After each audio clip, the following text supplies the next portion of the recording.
सागर हत्याकांड में एक के बाद एक नए खुलासे हो रहे हैं और लगातार सुशील कुमार की मुसीबतें बढ़ती जा रही हैं क्योंकि छत्रसाल स्टेडियम में 4 मई की रात को पहलवान सागर की जान चली गई थी।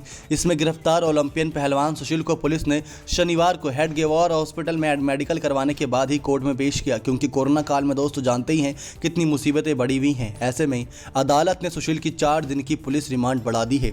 ये सबसे बड़ा झटका उनकी जेल की सलाखों के पीछे क्योंकि लगातार सुशील की एक रात 1 साल के बराबर बीत रही है क्योंकि उनकी आंखें साफ बता रही थी कि वो बेचारे सो तक नहीं पा रहे, खाना भी उनका छिन गया है। अब उनको बेचारा कहें या फिर कहें किस्मत के मारे, क्योंकि उनका लगातार यही बयान है कि उन्होंने सागर को नहीं मारा, जो कुछ भी हुआ वो गलती से हुआ क्योंकि मेरा मकसद सिर्फ डराना था ना कि मारना।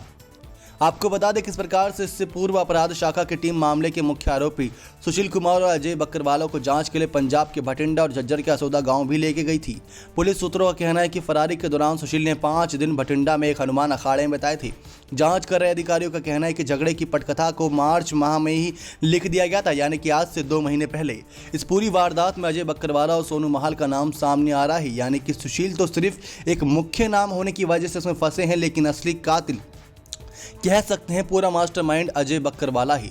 जी हां दोस्तों, आपको मामले की जांच कर रहे एक अधिकारी का बयान बताएं तो सुशील के बेहद करीबी अजय ने अपनी दुश्मनी का बदला लेने के लिए उसकी ताकत का इस्तेमाल किया। सुशील पर आंख मूंद कर यकीन करता है और यही वजह है कि फरार होने के बाद हर टाइम अजय सुशील के साथ मौजूद रहा। पुलिस सूत्रों ने बताया कि विवादित फ्लैट को लेकर सागर व सुशील के बीच विवाद चल रहा था। सोनू भी उसी फ्लैट में रह रहा था। अब दोस्तों, फ्लैट का मामला बहुत ज़्यादा सामने आ रहा है। कई लोग लगातार यही कॉमेंट सवाल कर पूछ रहे हैं कि क्या ये मामला फ्लैट विवाद है या फिर गैंगस्टर वॉर। तो आप वीडियो को अंत तक देखेंगे, आपको साफ पता चल जाएगा क्या है ये मामला। आपको बता दें, सोनू भी इसी फ्लैट में सागर के साथ मौजूद रहता था और वहां पर कुछ ऐसी हरकतें करता था जो सुशील कुमार और अजय को मंजूर नहीं थी। क्योंकि दोस्तों, खबरें ये सामने आई थी कि मार्च के महीने में सोनू महाल का जन्मदिन था। उस दिन सोनू ने अपनी गर्लफ्रेंड को वहां बुलाया था और फ्लैट को सजाया हुआ भी था, यानी कि दोस्तों आप समझ ही सकते हैं। यहाँ तक सोनू ने अपनी गर्लफ्रेंड की फोटो भी कमरे में लगाई हुई थी ताकि उसको सरप्राइज दे सके। अब सोनू किस प्रकार से चल रहा था और सुशील के फ्लैट का इस्तेमाल कर रहा था। उस समय नशे में धुत अजय वहां पहुंचा, सोनू और सागर को धमकाने लगा। यहां तक उसने सोनू की गर्लफ्रेंड को भी बुरा भला कह दिया, उसका फोटो भी खींच ली। उस समय सोनू व सागर के फ्लैट पर नहीं थे। आप सभी को बता दें कि वहां सोनू का रसोइया मौजूद था। सोनू जब घर पहुंचता है तो उसे विवाद का पता चलता है। आगे ध्यान से सुनिएगा दोस्तों कि कैसे ये कहानी एक अलग ही मोड़ लेती नजर आ रही है। अब यहाँ पर उसने अजय को कॉल कर खूब धमकाया, यहाँ तक कि उसके घर की महिलाओं की बेइज्जती कर दी। दोस्तों आप जानते हैं कि जब भी कोई पहलवान गैंगस्टर गुस्से में आता है तो माँ बहन की गाली तो जरूर निकल जाती है और साथ ही साथ उसने गोली मारने तक की धमकी दे दी। ऐसे में अजय सोनू से बदला लेने की चाहत रखने लगा। साथ ही साथ इधर स्टेडियम के वरिष्ठ कोच सागर ने और सुशील के बीच चल रहे विवाद की सुलह कराकर फ्लैट खाली करवा लिया।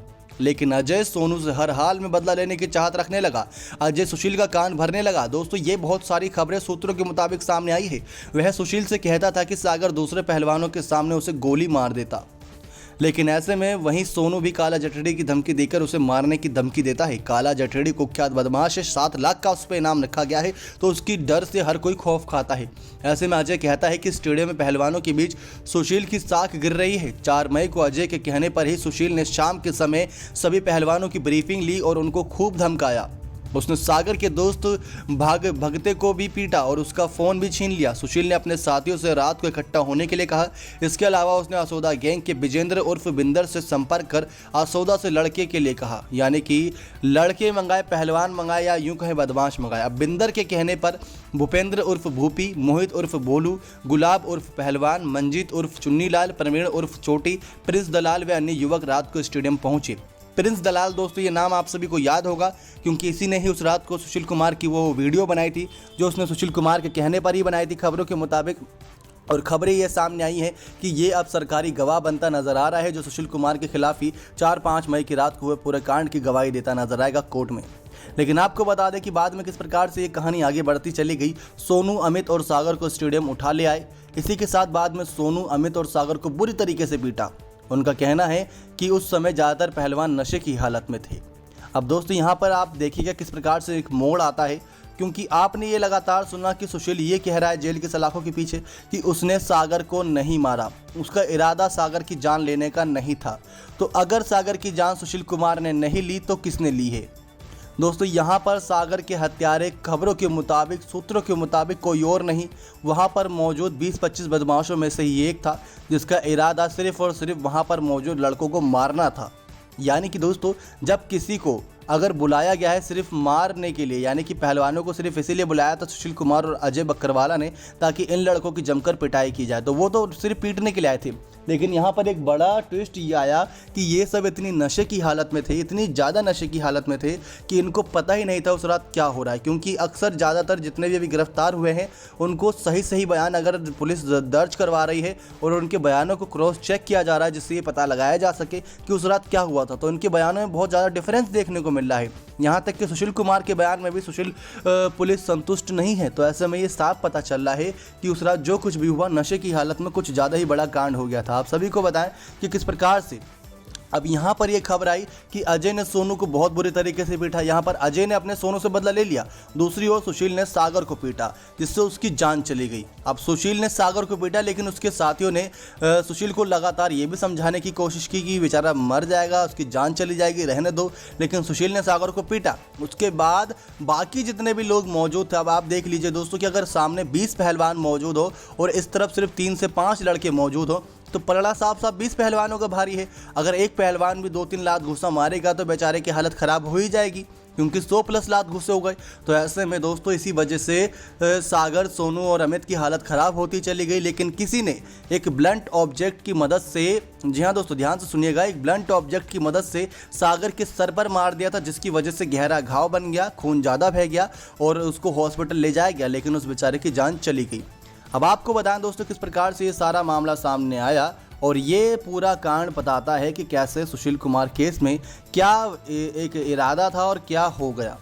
तो ये साफ पता चलता है कि इस केस के माध्यम से कि एक गलती इंसान के पूरे जीवन पर भारी पड़ सकती है, क्योंकि सुशील कुमार ने अपनी इतनी सालों की मेहनत, जिसकी वजह से इन्होंने कई सारे पदक जीते, भारत देश को गौरवान्वित किया, लेकिन इस कांड की वजह से इनको मुंह छुपाए फिरना पड़ रहा है। जो कभी अपने पीछे तिरंगा फहराते थे तो सभी को काफ़ी ज़्यादा गर्व फील होता था, लेकिन अब ये तौलिए से मुँह ढकते हुए नजर आते हैं, जिसकी वजह से सभी लोग ये कह रहे हैं कि अब अपने बच्चों को पहलवानी के लिए ना भेजा जाए, क्योंकि पहलवानी के अखाड़े में अगर ये सब कांड होता है तो हमको ये कांड नहीं करवाना अपने बच्चों से। लेकिन दोस्तों ये मामला यही नहीं थमा, यहाँ से आगे एक और वारदात बढ़ी, क्योंकि इसमें अब गैंगस्टर वो लगातार जुड़ता चला गया। सोनू महाल का नाम सामने आया और साथ ही साथ बाकी काला जठेड़ी, कुख्यात बदमाश नीरज भवाना, इन सबों का नाम जुड़ने लगा, जिसकी वजह से पुलिस अपने रिमांड को बढ़ाने के लिए मजबूर हुई और सच जानने के लिए लगातार सुशील कुमार से पूछताछ कर रही है। 4-5 घंटे पूछताछ चलती है, उसके साथ साथ उनको अलग अलग ठिकानों पर लेकर जाया जाता है जहाँ पर वो छुपे हुए थे, जहाँ से वो बचकर भागे थे, जिस लड़की से उन्होंने स्कूटी ली थी। ये सारे कुछ जानने की कोशिश करते हैं दोस्तों पुलिस, ताकि ये सच का पता लगाया जा सके कि सुशील कुमार के पीछे किस बड़े गैंगस्टर का हाथ है। क्या आप भी काला चटड़ी उसकी मदद कर रहे हैं, या कुख्यात बदमाश नीरज भवाना का ही इसके पीछे सबका हाथ था। तो ये एक अलग मोड़ ले चुका है केस दोस्तों। लेकिन जो भी आपको बताया सूत्रों के मुताबिक सभी जानकारी थी। आशा करते हैं आपको हमारी ये रिपोर्ट पसंद आई होगी। सुशील कुमार सागर हत्याकांड केस से जुड़ी हर छोटी बड़ी अपडेट के लिए चैनल सब्सक्राइब कर बने रहेगा हमारे साथ, क्योंकि अभी और भी कई बड़े खुलासे होने बाकी हैं। नेक्स्ट 9 स्पोर्ट्स की रिपोर्ट।